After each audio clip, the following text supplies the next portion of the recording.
Welcome. Tonight, let the noise of your own world fade.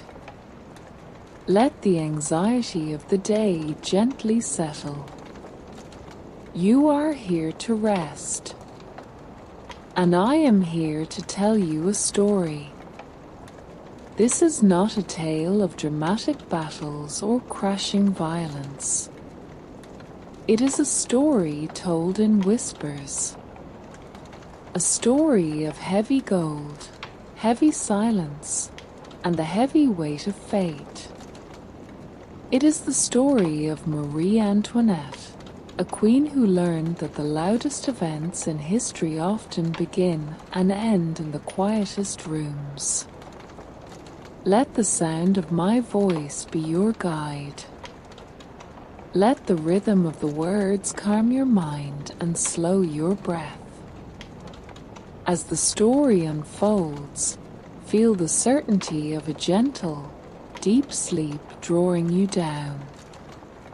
Down, down. You don't need to stay awake to hear the end. The history is settled. And now, it is time for you to settle too. Let the silence begin.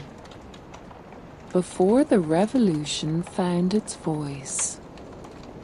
Before the streets ran with the frantic energy of change. Before names were etched into the cold stone of monuments. Before historians wrote their tidy summaries of cause and effect. There was a young girl, and before that girl became a queen, before the legends took root, before the whispers turned to accusations, there was only the quiet certainty of distance. I remember her not as the symbol of excess, not as the target of rage, but as a shadow moving across the vast European stage. A pawn moved by hands too powerful to resist. Listen closely. The quietest truths are often the heaviest. The world often mistakes silence for nothing. But silence is simply memory waiting to be heard. Tonight, we speak of a life defined by silence, by expectation, by the heavy weight of gold that could not buy warmth. She was born far away, in the gentle embrace of Vienna, a city of music and order, a world away from the frantic, glittering stage that awaited her. She was Antonia, the 15th child, the youngest daughter of an empress who ruled half a continent. A life already full of meaning, yet destined to be emptied and refilled with foreign purpose. She grew up in Schönbrunn, a palace not of cold walls but of light and gardens, where the great matters of state were discussed with the practiced ease of family conversation. The air she breathed was one of certainty, of belonging. But even in those golden years, the silence was preparing for the journey, preparing for the transfer of souls. Because that is what a political marriage is. The transfer of a soul from one nation's keeping to another's. She was 14 when the arrangement was finalized. 14. an age when most girls are still learning the difference between a shadow and a friend. But she was not most girls. She was currency. She was a treaty sealed in flesh, a bridge built over the uneasy currents of European power. She was leaving the only language she knew, the only customs she understood, the only faces that saw her as Antonia. She was being sent to Versailles, the epicenter of the world's desire, the great palace of the Sun King's lineage. She was being sent to marry the Dauphin, the heir to the French throne, a boy as quiet and uncertain as the path ahead of her. The farewell was quick, as all necessary departures must be. A carriage ride to the French border, not a simple border of lines on a map, but a symbolic one, an island built upon the Rhine River, a place where she was required to give up everything Austrian, her clothes, her entourage, even her tiny pet pug. Everything had to be French, a symbolic act of erasure, to become a blank slate ready for the new world's etchings. Imagine 14 years old, stripped of all comfort, given new silks, new attendants, new instructions, and a new name. Antonia was gone. She was now Marie Antoinette. The change was not gentle. It was definitive. A door closing on childhood and opening onto a stage already set for tragedy. A foreign court awaited, and with it, the immediate, crushing weight of expectation. She arrived at Versailles, not as a triumphant princess, but as an offering. Every eye was upon her, analyzing, judging, comparing. The French court was a complicated machine, run not by lore, but by etiquette, by whispers, by ancient, unbreakable rules of precedence and dress. A world where the placement of a glove or the direction of a glance could signify political ruin or ascent. And she knew none of it. She spoke French. Yes, but it was the academic French of a European princess, not the rapid, coded language of courtly wit and veiled intent. Every word was an effort, every movement a calculation. She was a bird released into a marble cage, surrounded by light, yet utterly blind to the dangers around her. The Dauphin, her husband, was kind, perhaps, but reserved, shy, withdrawn. He offered no easy companionship. no strong arm to guide her through the labyrinth of the palace. They were two children, placed at the center of the world's attention, bound by duty, but separated by silence. Their marriage, meant to seal peace between nations, remained unconsummated for 7 long years. 7 years of whispers. 7 years of public uncertainty. 7 years where the political meaning of their union remained painfully, publicly, unfulfilled.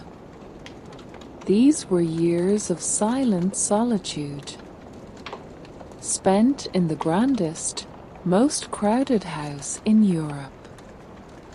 The palace was not a home. It was a theater, and she was perpetually on stage. Every meal was a performance. Every walk through the gardens an exhibition. Every dressing in the morning a lengthy, ritualized ceremony observed by dozens of courtiers. She never had a moment to herself, never had a place where the air was entirely her own. She lived surrounded by gold, by mirrors, by the finest silks and jewels the world could offer. But she was trapped, trapped by her clothes, trapped by the rigid schedule, trapped by the millions of French eyes watching her every misstep. The silence began to grow heavy here. Not the comforting silence of nature, but the metallic silence of judgment. The silence of a crowd holding its breath, waiting for the floor. The loneliness of Versailles. That was the first, and perhaps the cruelest. Betrayal. She was supposed to unite. She was supposed to shine. She was supposed to belong. Instead, she merely waited. Waited for approval that never came easily.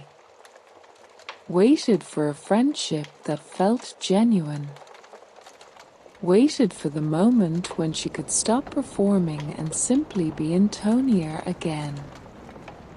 But Antonia was long gone, and Marie Antoinette was already beginning to be consumed by the myth. The beautiful, tragic, inevitable myth. Versailles. Versailles was not a palace. It was a definition. It was the absolute zenith of French power. Yet for the young girl who walked its mirrored halls, it was slowly becoming a cage of gold and crystal, but a cage nonetheless. She was surrounded by the most exquisite art, the most meticulously maintained gardens. The sound of her footsteps echoed on marble floors that had witnessed centuries of political drama. But the air was thin, cold, always watching. The silence here was oppressive. Not the external quiet, but the internal one. The silence of a heart that dared not speak its true language, dared not express its true desire. the wealth was blinding. The silk dresses, heavy with embroidery and gemstones, served not as adornment but as armor, separating her from the real world outside the palace walls. The chandeliers burned with thousands of candles, illuminating every corner. Yet somehow, she felt perpetually in the dark, lost in the grand scale of the architecture.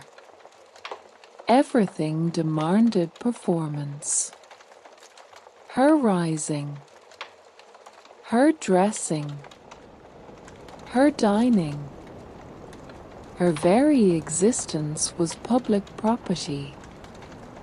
She could never simply reach for a glass of water or tie her own ribbon, because 50 pairs of aristocratic eyes watched every moment.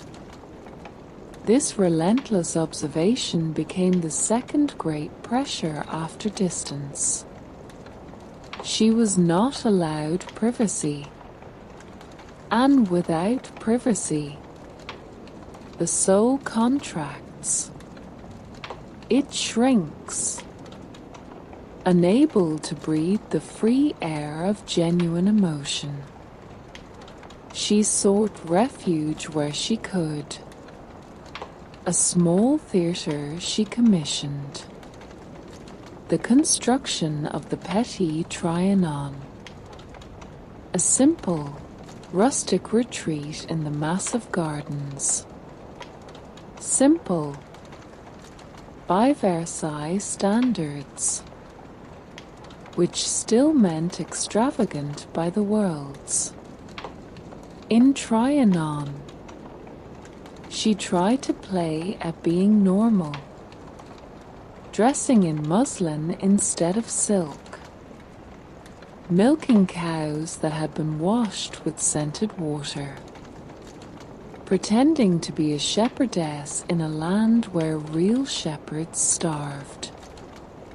These were not acts of malice, but acts of desperation, attempts to recapture that lost Antonia, to create a quiet corner in a loud, demanding universe.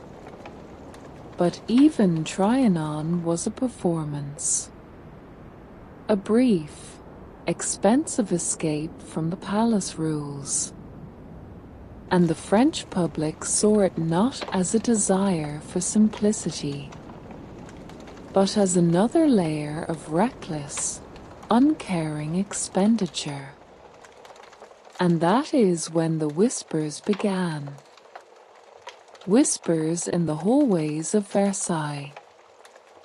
Whispers that started small, polite, confined to the dark corners where courtiers waited for audiences. These whispers were venomous, insidious.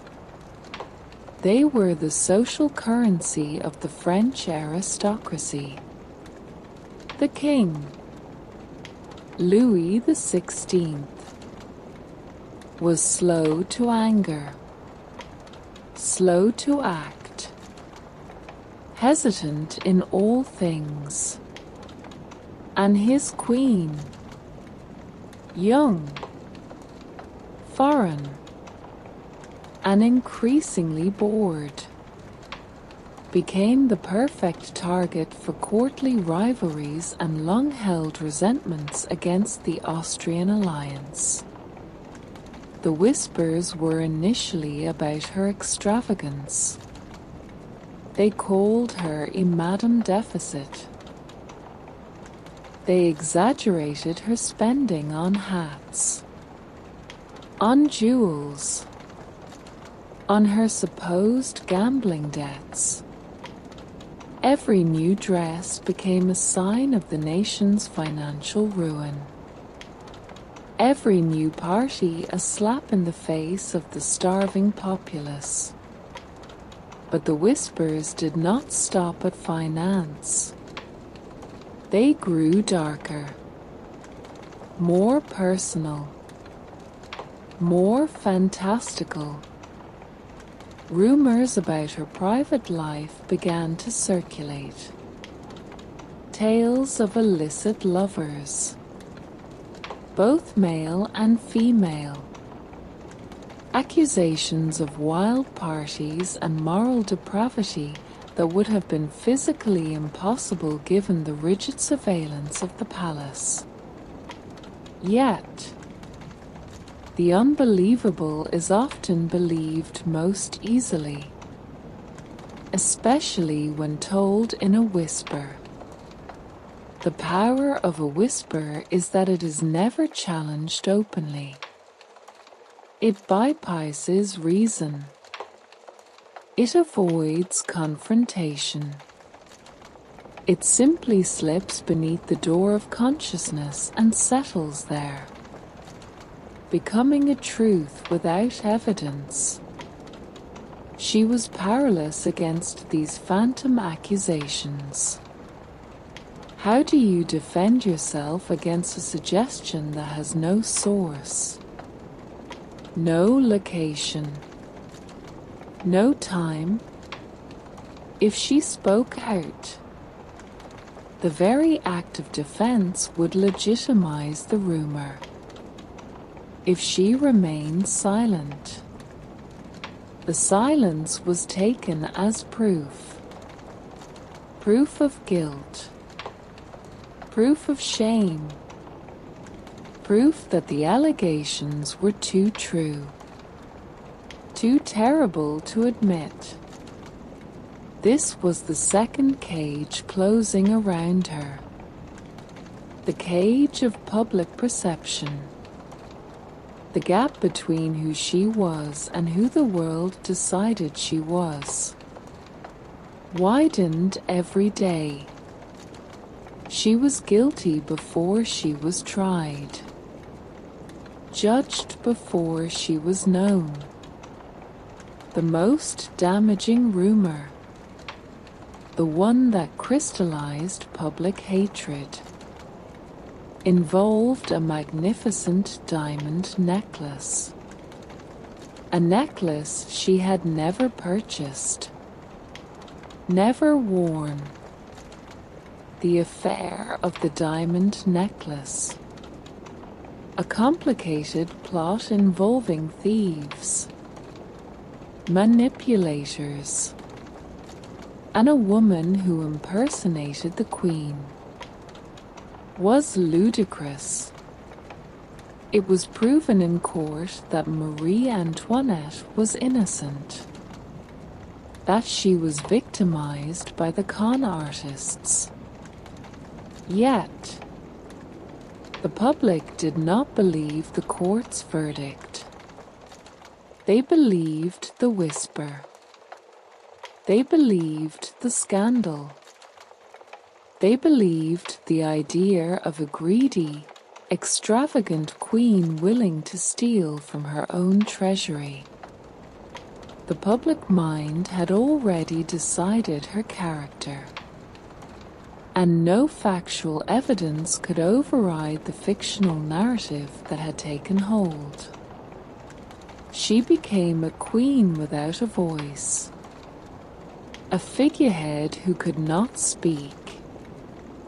The foreign accent, the Austrian name, the very fact of her difference, made every word a provocation, every gesture a potential offense.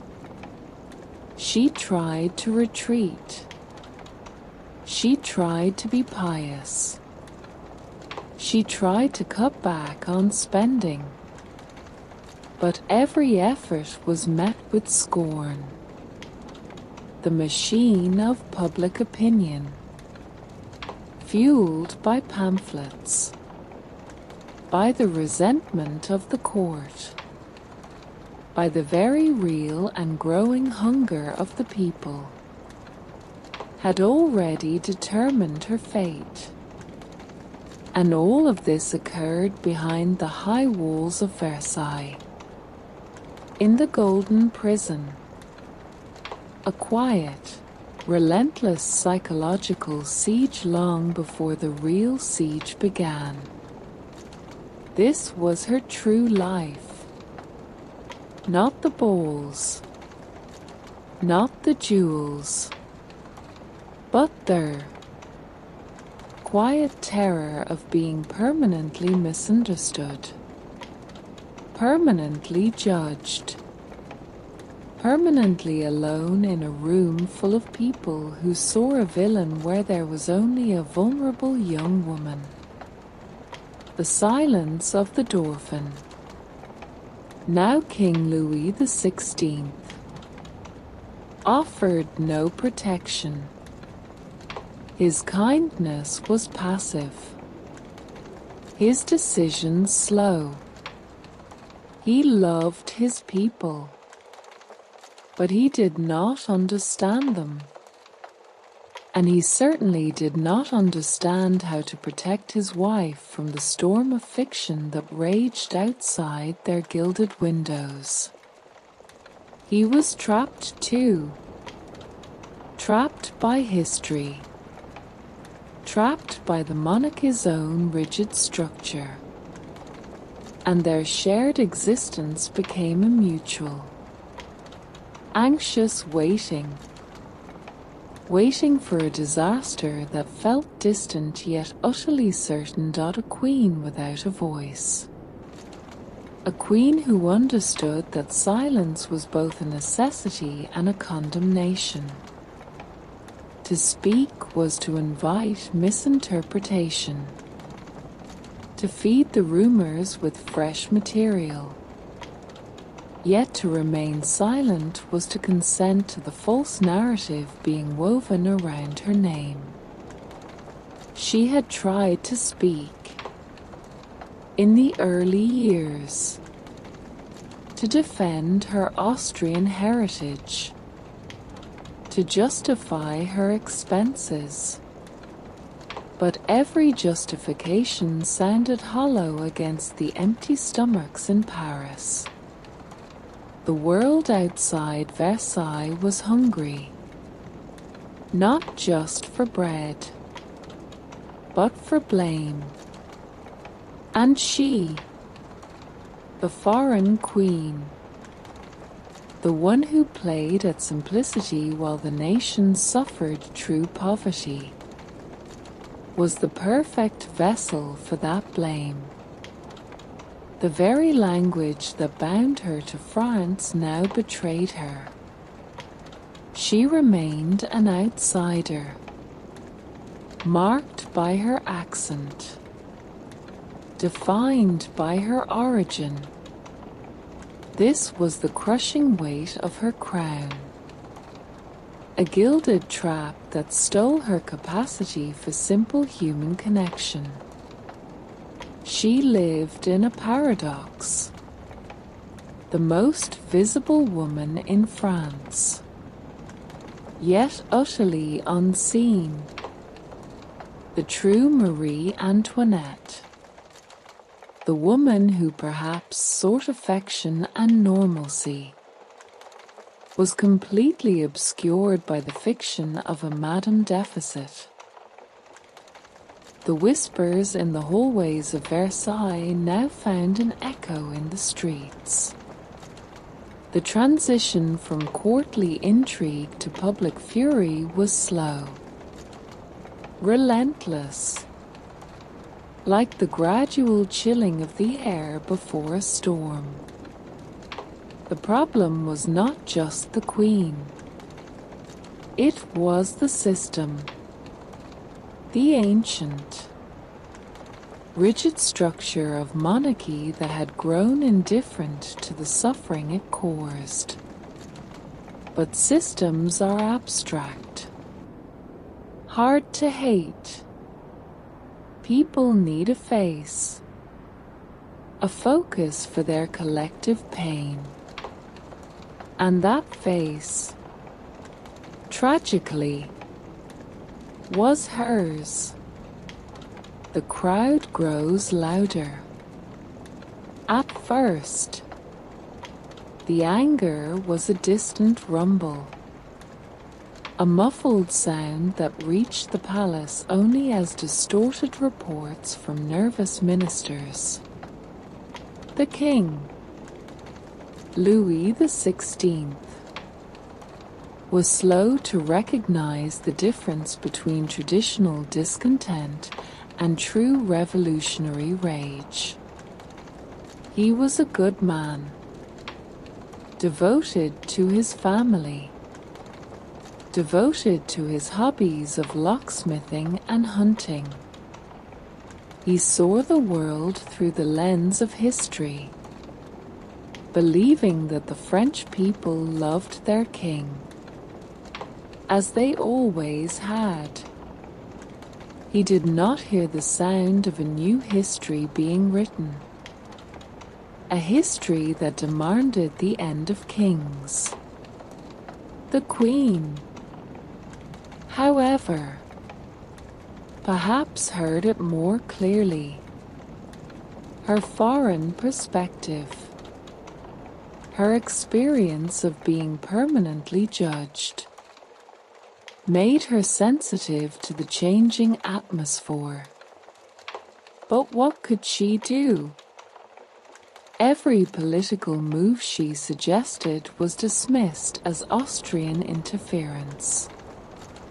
Every attempt at charity was labeled a cynical publicity stunt.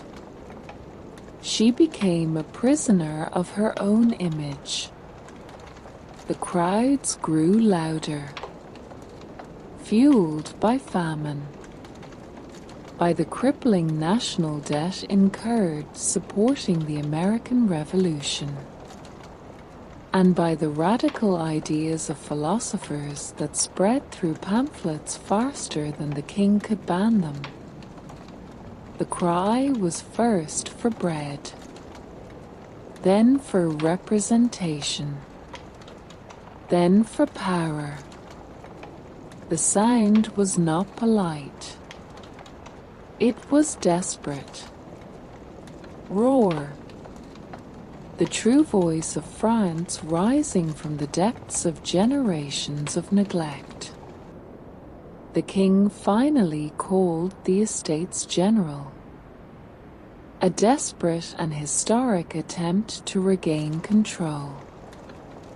But it was too little, too late.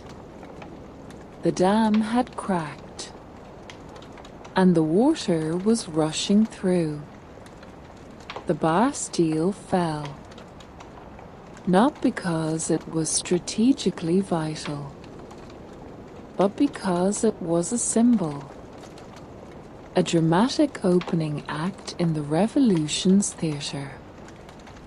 The violence was immediate, brutal, shocking.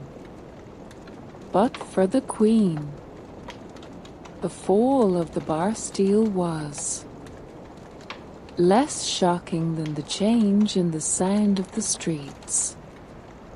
The voices were no longer whispers.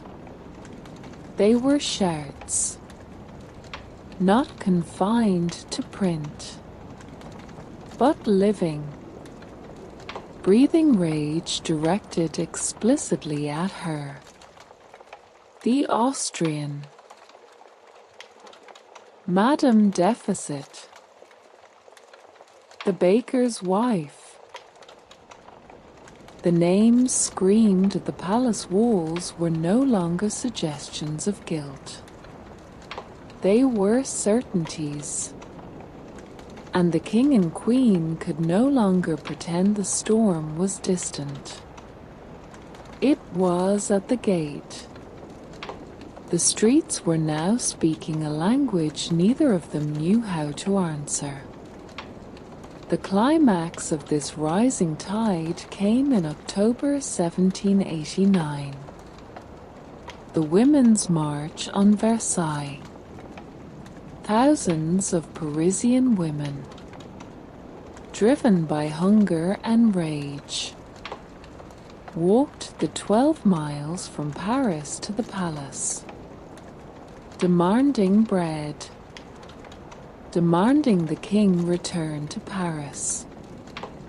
This was the moment the fictional cage dissolved and the real world rushed in. The march was terrifying, violent. The crowd surged into the palace grounds. Blood was shed. The royal family, forced onto the balcony, faced the mob, a sea of angry faces demanding their presence in the city. The Queen, in a terrifying act of quiet courage, stepped onto the balcony alone. Her children were briefly with her, a desperate appeal to humanity. The crowd was momentarily silenced, but it was not respect.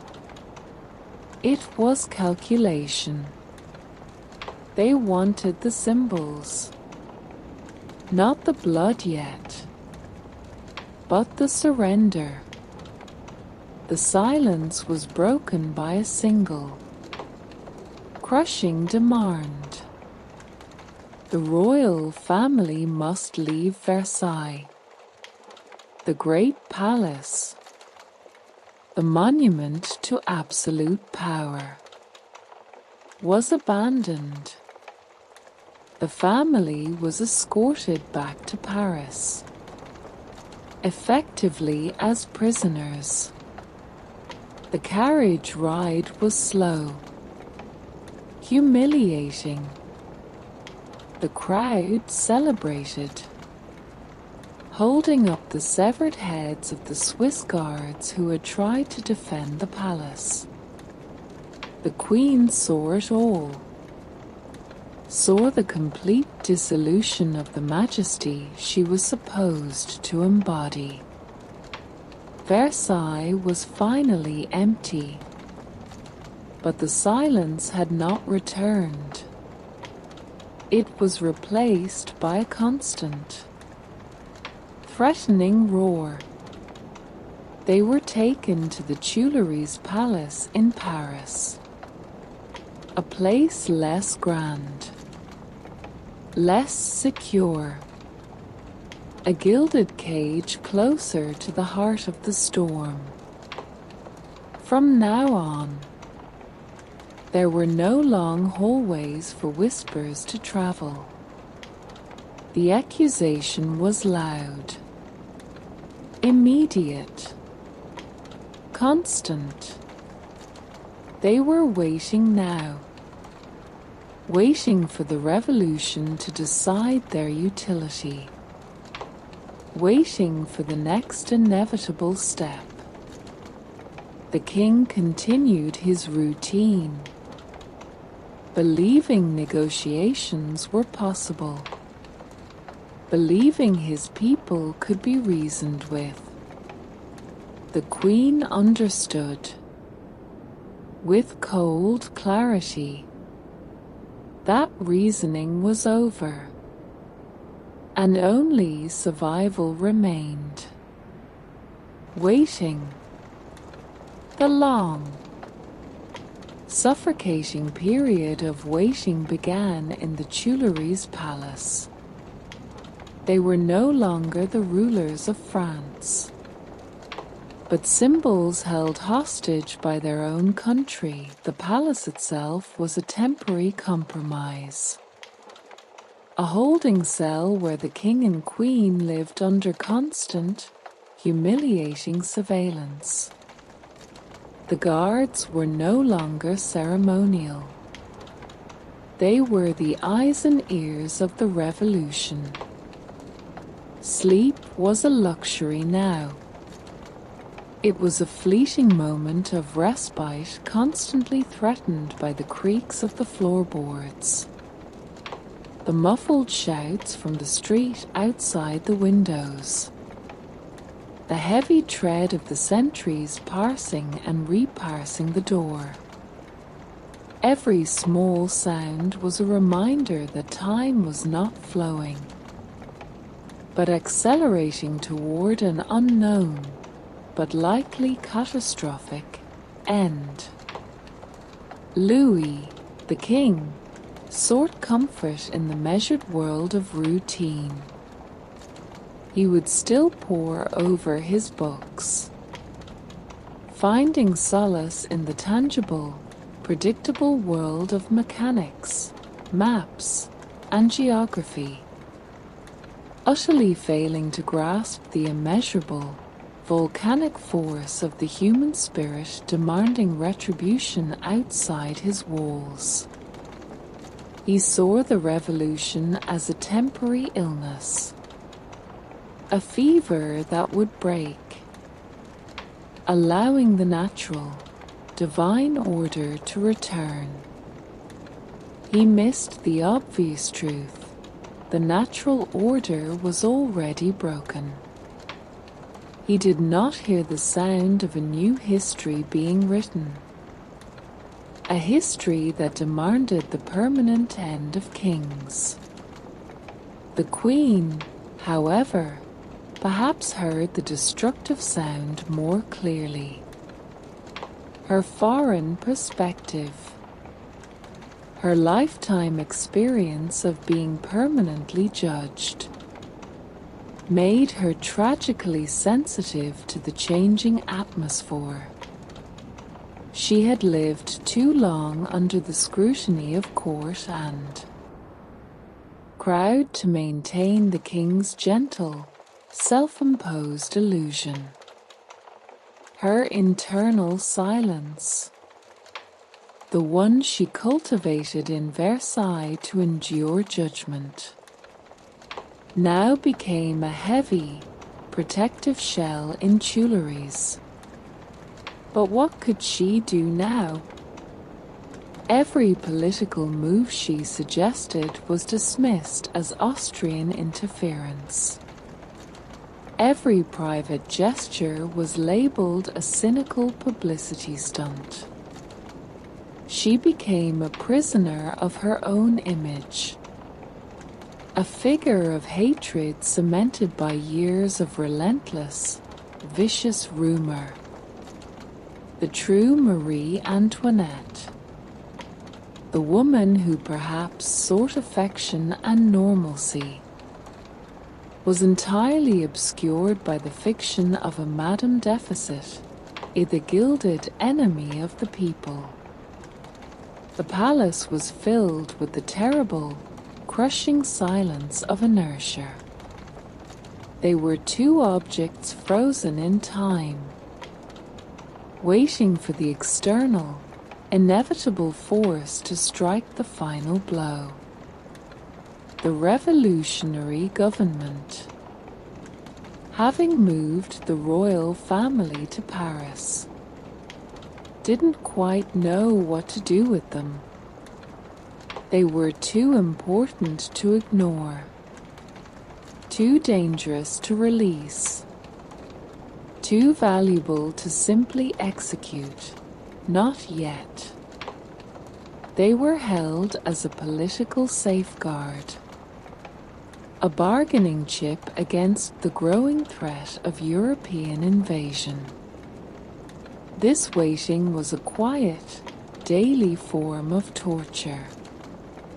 The couple was separated only by thin walls, yet separated emotionally by their entirely different ways of confronting disaster.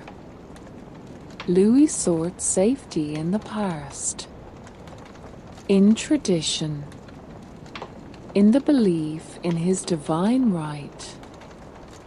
Marie Antoinette sought safety in the future, in desperate, frantic, coded letters smuggled out to her relatives in Austria. These messages, often written in tiny, almost invisible script were desperate attempts to rally military intervention, not out of a desire for revenge or power, but out of a visceral, fundamental fear for her children's lives. Every week brought new, subtle humiliations.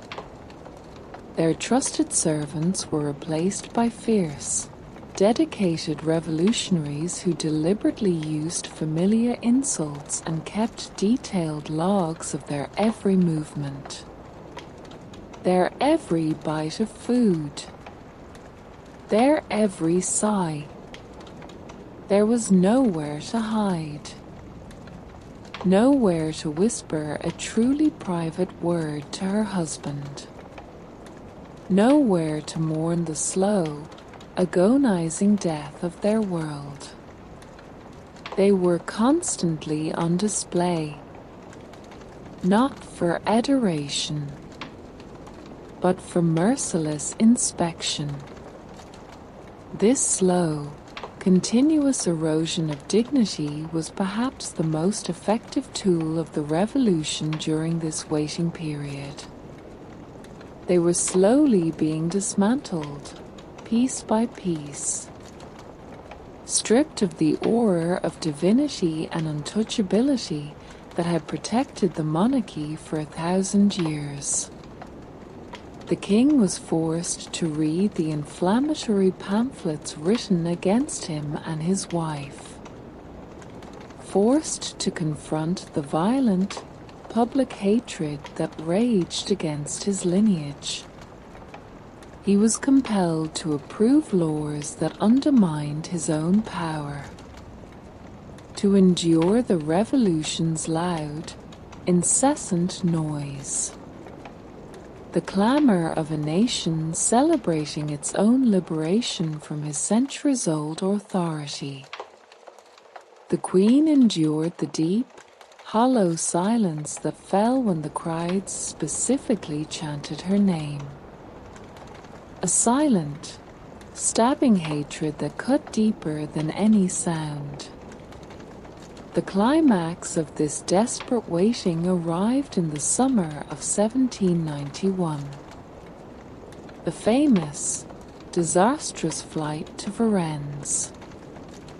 It was their final, frantic, and tragically flawed bid for freedom. An act of sheer terror masked as political strategy. They fled not in a fast, efficient, anonymous carriage, but in a large, heavy, ridiculously ostentatious coach, the Berlin **, a rolling palace on wheels. Refusing to shed the symbols of their royalty even in the act of escape. This small, crucial detail speaks volumes about their failure to understand the fundamental shift in the world outside. They were unable to shed the performance of royalty, even when survival demanded it. They carried their entire courtly identity with them. They were recognized, captured, and humiliated by being dragged back to Paris. The sight of the massive, slow-moving Berlin, surrounded by armed, grim-faced citizens, was a victory parade for the revolution and a funeral procession for the monarchy. The journey back was a sustained act of public torture. Surrounded by silent, grim-faced crowds, who now viewed them not as symbols of state, but as traitors caught in the act of escape. This moment sealed their fate. It proved to the French people that the monarchy was not merely misguided or extravagant. It was fundamentally opposed to the new nation, plotting its military destruction from abroad. The waiting continued, but now it was the final, inescapable kind. The air in the Tuileries grew thick with fear.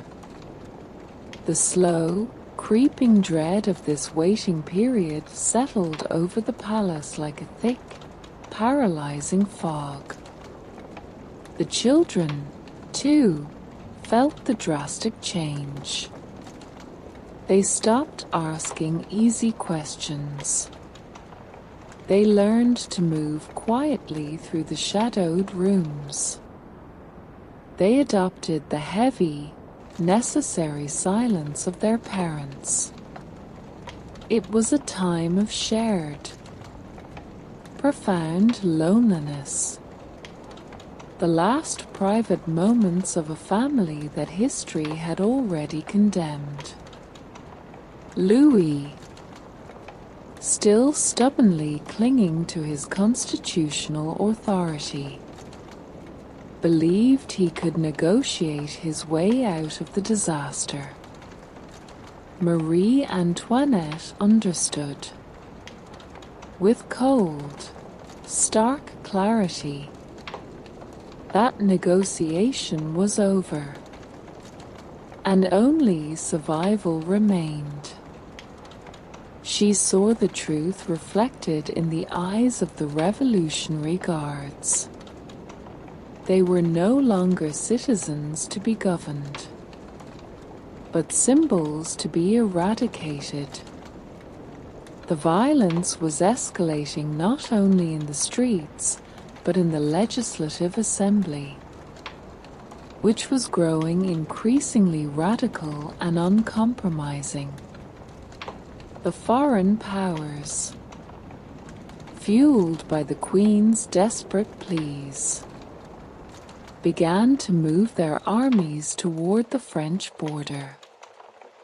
But this intervention only hardened the resolve of the Parisian radicals. Every foreign military threat became another piece of evidence confirming the Queen's treachery. The name *** the Austrian *** became a battle cry for elimination. She was the focal point of the nation's paranoia. She was the secret gate through which the enemy would enter. This waiting was not passive. It was a prolonged, psychological siege. Every night, the Queen would lie awake, listening for the sound of the drums, the sound that would signal the final, violent confrontation. That sound finally came in August 1792.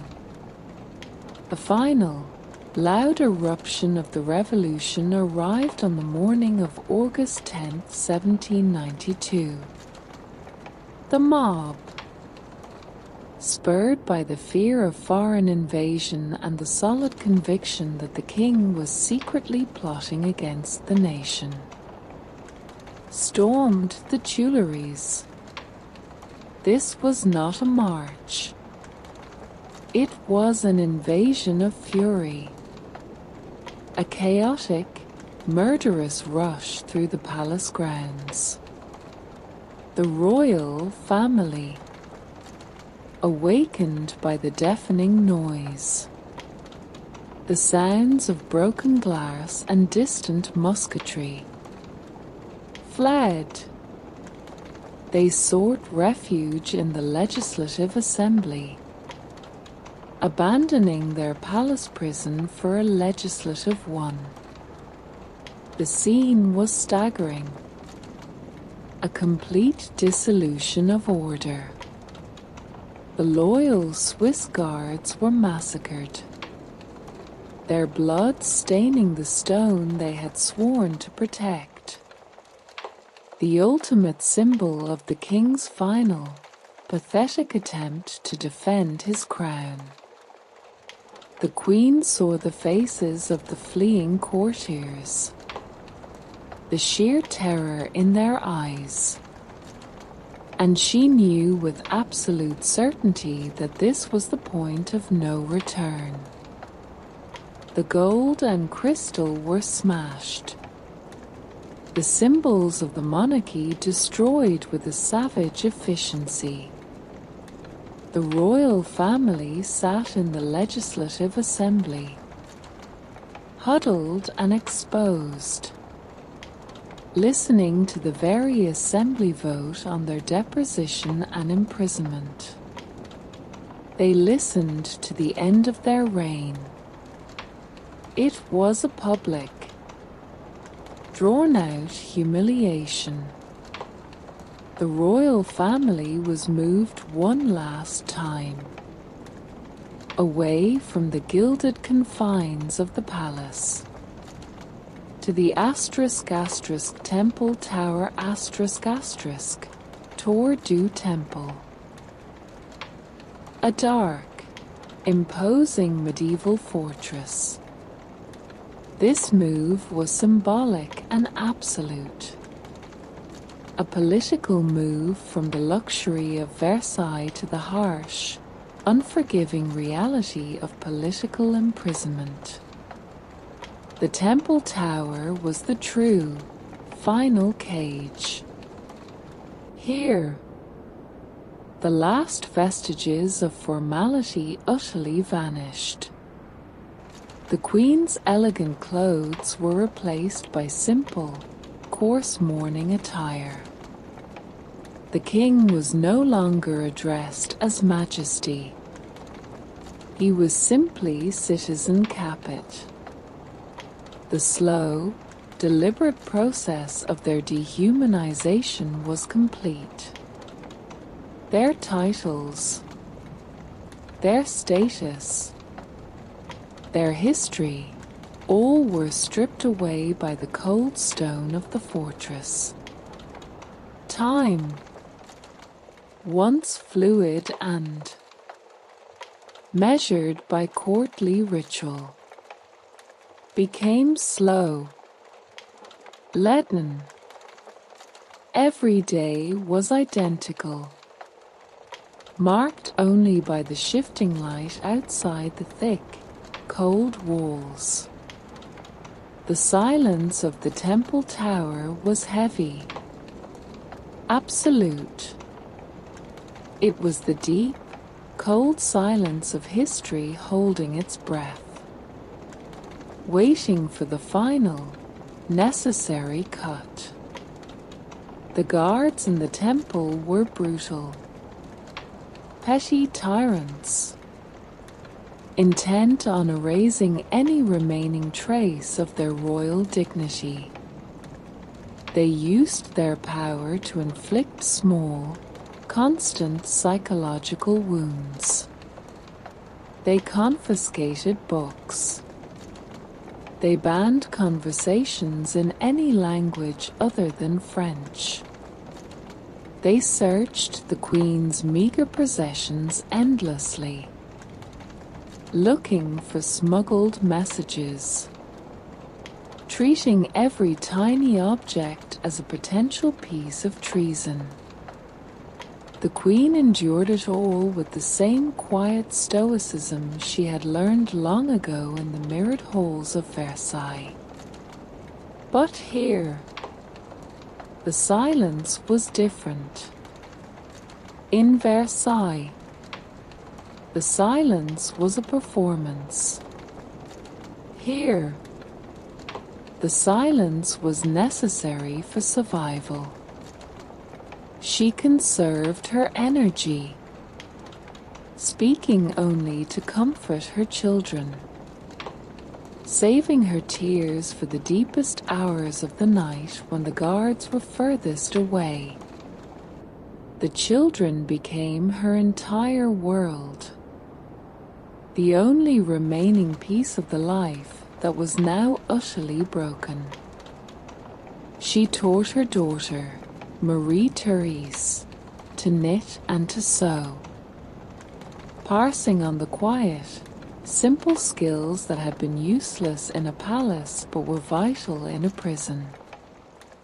She tried, with fierce maternal devotion, to shield them from the absolute terror of their situation, wrapping them in a thin, fragile blanket of normalcy. The greatest cruelty of the Temple Tower was not the physical discomfort or the damp, cold walls, but the act of separation. The king was isolated first, taken from his family. The official reason was to prevent plotting. The true reason was to break the queen's resolve. The king's trial was a mere political formality. He was condemned not for his crimes as a person, but for his failing as a system. For the very crime of being the monarchy the revolution needed to kill. He was executed in January 1793. The moment the blade fell was not heard by the Queen, but the change in the atmosphere, the sudden, vast, collective silence of the city that followed the execution, was felt. The absence of the king's slow, steady presence, his familiar shuffling steps in the rooms above or below hers, left a void that could not be filled. She knew, with certainty, that she was next. The revolution never stops at one symbol. The Queen, now simply the widow Capet, was utterly alone with her grief. Her son, the Dauphin, the heir to a non-existent throne, was taken from her shortly after the king's death. This was a direct, calculated cruelty designed to break her spirit, to force her to yield to absolute despair. She fought this separation with the fiercest, most vocal resistance of her entire life, not as a queen appealing to subjects, but as a mother appealing to humanity. She screamed. She begged. She clung to her son until the guards physically tore him away. But the revolution had no ears for a mother's plea. The silence that followed the removal of her son was the deepest, most crushing silence she had ever known. It was the sound of a world that had nothing left to take. Her daughter, Madame Royal, remained, a silent, terrified witness to the destruction of her family. The days stretched into weeks, the windows of the tower providing only a sliver of sky, a constant reminder of the free life that continued outside her prison. She lived on hope that was fading, on memory that was agonizing. She often sat in the dark, touching the lock of hair the king had left her, remembering the gentle, unsuited man who had been her husband, who had failed to protect her, but who had, in his own hesitant way, loved her and shared her terrible fate. This final, deep solitude was the revolution's ultimate weapon. It was the period where the performance finally stopped. There was no court, no audience, no mirrors to reflect a queen. There was only the woman, Antonia, stripped bare by history, sitting in the cold stone cell, trying to hold onto the memory of her children's faces. The world outside was in chaos. The reign of terror was beginning, and the guillotines were working constantly. But in the Queen's isolated, silent cell, time had stopped. She was waiting for the final knock on the door, the final transition that would end the agonizing wait. The silence was not empty. It was full of all the words she never said, all the laughter she never shared, all the love that was lost. It was the complete, total sound of loneliness. After months of this grinding wait, her turn finally arrived in October 1793. The knock came in the middle of the night. She was taken from the relative seclusion of the Temple Tower and transferred to the conciergerie, the dark, grim waiting room for the guillotine. The contrast was stark. The temple was merely a prison, but the conciergerie was a tomb. It was built on the site of a medieval torture chamber, and the cold, damp air seemed heavy with the memories of those who had passed through it. Her cell was small, dark, and watched day and night by 2 guards. There was no privacy left. There was only the cold presence of stone and the metallic scent of despair. This was the final, absolute indignity, the total loss of private space. Her final trial was not a pursuit of justice, but a public execution in slow motion. It was a spectacle, a hurried, political parody of justice, a reading of a sentence that had been written years before in the pamphlets of Paris.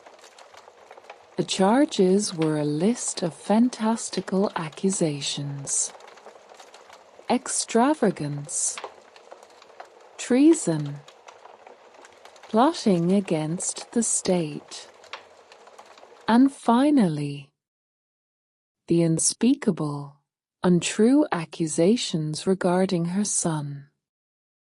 An act of pure, political malice designed to turn every French mother against her. The trial lasted 2 days. 2 days of sitting upright, facing her accusers, listening to the decades of rumor and public resentment poured into the formal language of a revolutionary court. She met the court with the same quiet dignity she had maintained for years. Her voice was low, measured, devoid of dramatic appeal. She was careful with every word, knowing that everything she said would be twisted and used against her. She was not fighting to win. She was fighting to die with dignity. The accusations were wild, desperate, the culmination of all the years of whispering in Versailles and shouting in the streets.